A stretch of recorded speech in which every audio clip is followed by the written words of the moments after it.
করে দেখবেন যে 2021 বা 2013 কথা কেন বলছি, এই মোদী সরকারের, এই ফাঁসিবাদী সরকারের, এই খুনি এই মোদী সরকারের, যার ছবি নিয়ে ভারতের নাগরিকরা, ভাই, যে ভারতের মোদীকে নিয়ে মোদী সংগঠন বা ভারতীয় নাগরিক যে মোদীকে বাপ বলে স্বীকার করছে, এই মোদীর ছবিকে নিয়ে ভারতের নাগরিক যারা, স্থানীয় যারা নাগরিক আছে, তারা, এই যুবক ছেলেরা এই মোদীর ছবি নিয়ে জুতো মারছে, মোদীর ছবি নিয়ে পুরা আন্দোলন করছে।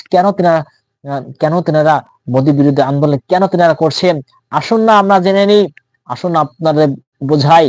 এই মোদী সরকার, এই ভারতীয় এই চার দোকানদার, এই গুজরাটের কসাই, তিনি প্রতিটা সনাতন ধর্মীয় মানুষের প্রতি, প্রতিজন সংখ্যালঘুর মানুষের প্রতি যেভাবে অত্যাচার করেছে, ভারতবর্ষে বৌদ্ধ ধর্মে মানুষ আছে বলে একেবারে মনে হয় না। এই গৌতম বুদ্ধ কিন্তু ভারত থেকে তিনাদের দিন প্রচার করা শুরু করেছিল। এই গৌতম বুদ্ধ, অর্থাৎ সবচেয়ে পৃথিবীর সবচাইতে এই বৌদ্ধ ধর্মের মানুষ সব ছিল ভারতে। কেন এই 2014 যখন 2014 সালে এই মোদী সরকার, এই ফাঁসিবাদী সরকার যখন ক্ষমতা আসলো, তারপর থেকে কেন এই ভারত থেকে কেন এই বৌদ্ধ ধর্মের লোক কেন কমে গেছে? প্রশ্নগুলো আপনাদের কাছে করে যেতে চাই। কেন ধর্ম প্রতিষ্ঠান বাবরি মসজিদকে 300 বছর পুরনো এই বাবরি মসজিদকে কেন ভারতীয় এই নাগরিক কেন তিনাদেরকে হত্যা, ভেঙ্গে চুরে কেন সেখানে রাম মন্দির করা হয়েছিল? ভারতবর্ষে তো কোথাও, ভারতবর্ষে কি আর কোথাও জায়গায় নাই যে ওই মসজিদ ভেঙ্গে সেখানে মন্দির করতে হবে? ওই ভারত আমাদেরকে শিখায় যেখানে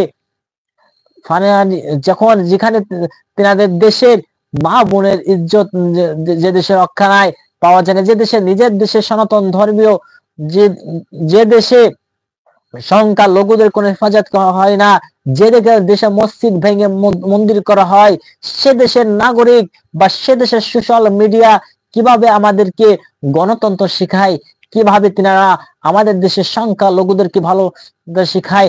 আপনারা দেখেছেন ভারতের বিএসএফ বাংলাদেশের বিভিন্ন বর্ডারে তিনারা যে সুযোগ পাচ্ছে, সেখানে তারা তার কাটায় বেড়া দিয়ে তিনারা ঘেরা করছেন।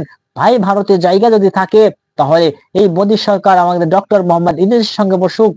আমাদের ডক্টর মোহাম্মদ ইউনূস একজন ভদ্র একজন মানুষ এবং নম্র ভদ্র একজন মানুষ। দিল্লির কসাই এই মোদী সরকার, এই ফাঁসিবাদী সরকারের মতো নয়।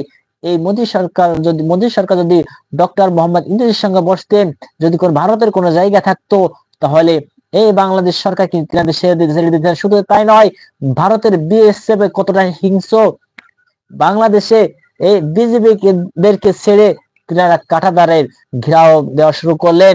শুধু কাঁটাতারের ঘেরা দিতেন তাহলে আমাদের কোনো কথা ছিল না।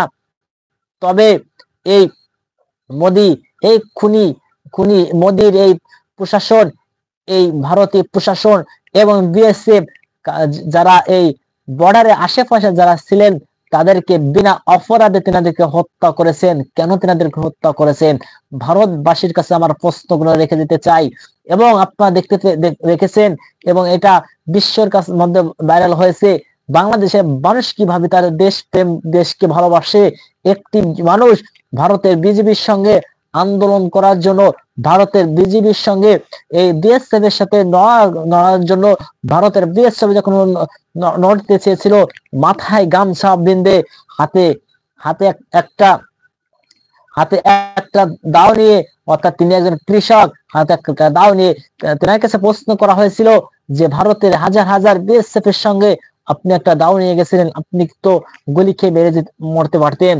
তখন ওই লোকটি বলেছিলেন যে আমার দেশের জন্য, আমার দেশের মানচিত্রের জন্য প্রয়োজন আমার জীবন দিতে আমি ভয় করি না। এটা আমাদের বাংলাদেশের দেশপ্রেম। যখন একজন সাহসী বাঙালি যখন ভারত বিরোধিতা করা শুরু করলেন, তখন ভারতের বিএসএফ কে ভয়তে থরথর করে কাঁপতে শুরু করেছিলেন। পরবর্তীতে বিএসএফ তিনারা ওই বর্ডার ছেড়ে তিনারা চলে যায়। আমি বলতে চাই, আমাদের দেশে একজন নয়, হাজার মানুষ যারা এই দেশের মাটির জন্য